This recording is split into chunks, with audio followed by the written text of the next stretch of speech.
tumatawag.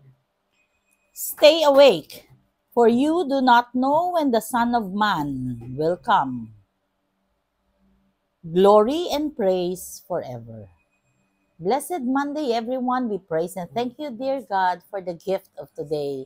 We praise and thank you for today. We are here at house because it's a holiday. Na-move ang holiday instead of November 30. Ngayon na sinelebrate para long weekend and of course, walang ipit na araw kung saan kakailanganin na naman ng uh, special holiday or non-working holiday. And so, ngayon meron tayong opportunity to go to the doctor, to take good care of ourselves, or to have extra time for whatever we want to do with our families, with our loved ones. Kaya naman, we praise and thank you, dear God, for the gift of today. The gift of life. Kasi nagising pa kami today, kahit na yung mga iba kasi, di ba, pwedeng meron nang hindi nagising. We pray for the soul of the father of Marvin, our son-in-law. May you rest in peace. Manny Binondo.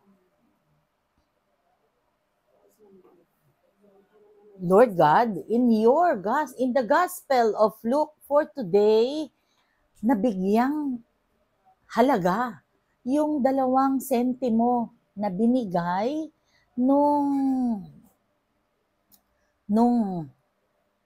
nasa gospel natin yung coin, yung small coins na binigay ng widow, na yun na lang ang kanilang pera. Yung giving until it hurts. Yung kung ano yung maibibigay mo, paibigay mo para sa Panginoon.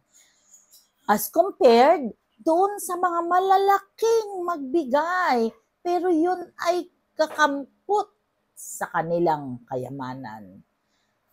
Ano ang mensahe ng ebanghelyong yan para sa ating lahat?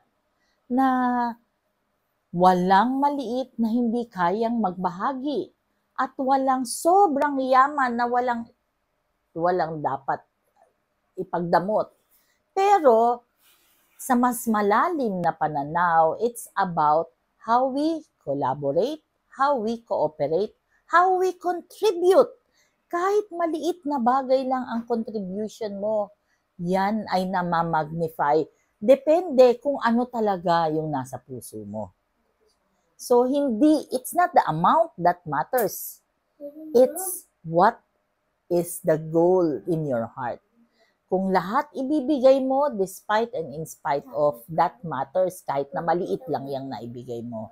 The willingness to give, the willingness to cooperate, collaborate, to help, to give love, yan ang tinitingnan ng Diyos.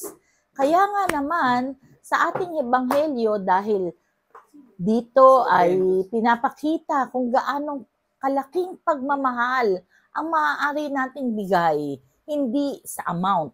It's not a measure of amount that we give, but it's the measure of how and what motivates us to give.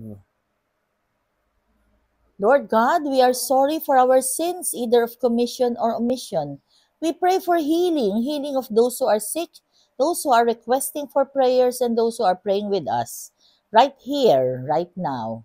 Panginoon, be with us always and in all ways, and we pray na yung mga sakit sa aming mga katawan ay mawalan na. Tanggalin niyo po, Panginoon, because you are the greatest healer and the only healer that we can hold on to. All this we pray in Jesus' mighty name through the intercession of our Blessed Mama Mary. Panginoon, we acknowledge you as our Lord and Savior, our King, and our God. Napakadami po ng inyong panawagan sa amin para sa paglilingkod. Hindi po kami humihindi. Kami po'y humihingi ng awa at patnubay galing sa inyo. You alone suffices. Nawa, Panginoon, lahat po ng aming ginagawa is for your greater glory. Amen. Blessed Monday once again. Enjoy the rest of the day. God bless us all.